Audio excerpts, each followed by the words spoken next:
Is the election affecting real estate? And what can buyers and sellers expect moving forward as we are nearing the election? Hey, I'm Brian. I'm a realtor here in Indianapolis. And if you're new here, please hit that subscribe button down at the bottom. And some point during this, when you realize you really like this video, hit that like. I really appreciate it. All right, so the election is finally here. At the recording of this, we are 1 week away. And the election is having an effect on the real estate market. And one of the common questions that we get is, how's the market? How are interest rates? Things like that. Well, right now, the biggest effect on the market in general is the election.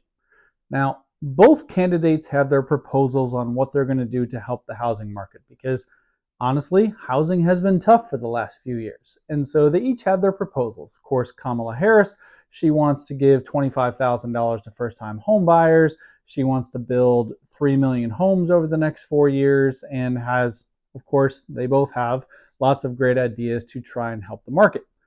Trump has a plan that involves relieving some of the regulations that there are on builders and inspectors and people involved in the homes because some of those permits that are required to get homes built are delaying construction. And by relieving some of those, we can build homes faster. So they both have their plans. One of the things that sticks out to me is the $25,000 credit for first-time home buyers. Now, if you look into that, it's not just cut and dried to say that. There's more facets to it, and people will argue whether it's good or not, whether it's real or not. Doesn't really matter. The headline is $25,000 for first-time home buyers, and that is one of the big issues is affordability of homes, right? So homes have just gone up since the pandemic in value over time. For about a 1.5 to 2 year period during and after the pandemic, home values shot up by over 20%, which is unheard of. And now, as home prices are coming back down or home values are coming back down to a more normal level, they're still higher thanks to the 20% increase that happened a few years ago. So here we are at a time where first-time home buyers and people who maybe aren't first-time home buyers, they just don't have a lot of equity built up in their current home, whatever, they're struggling to be able to afford a home right now. And so the idea that there's this potential $25,000 credit that a first-time home buyer is going to be able to use is causing people to just put their home search on hold.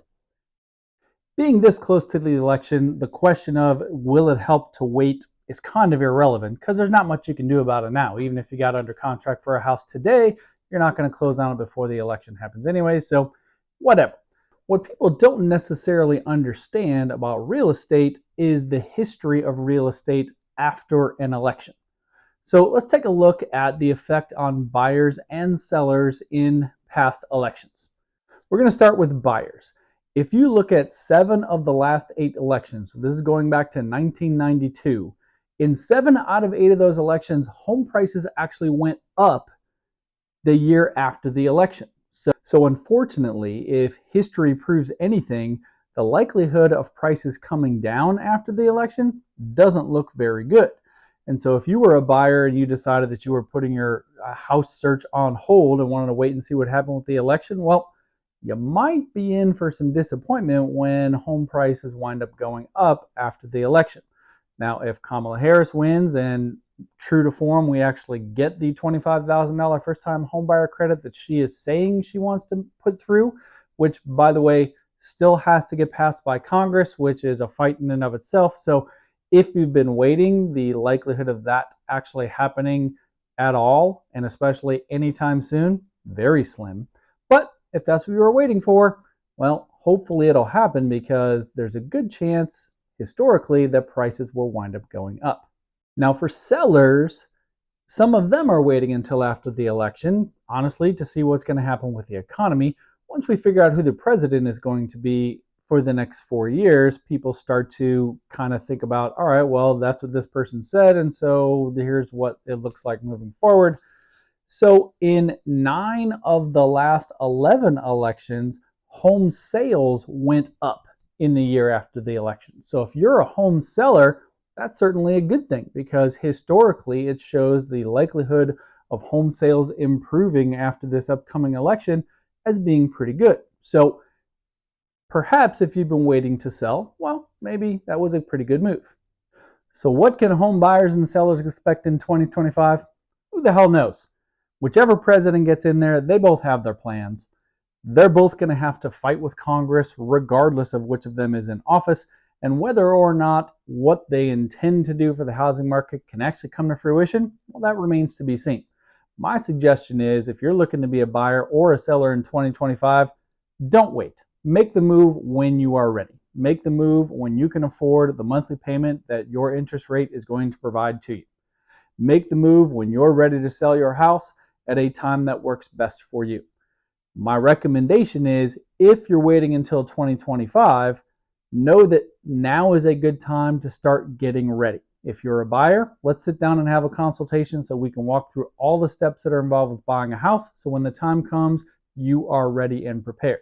If you're a seller, let's sit down now and have a conversation about what you may need to do to get your house ready to sell next year. Between now and then, you can address those needs. Maybe things need to be fixed. Maybe things need to be purchased. Maybe something needs to be repainted. Who knows? But that's a good conversation to have. Next year, they're expecting to sell about 5.2 million homes, which is up from the around 4.5 million homes that have been sold in 2024. In other words, next year's housing market looks like it's going to be a good one. So let's talk about getting you ready for when the time comes. Once again, I'm Brian, a realtor here in Indianapolis. Drop me a comment. Let me know if you have any questions on this. Hit that subscribe button, hit that like button, and let me know if you have any questions.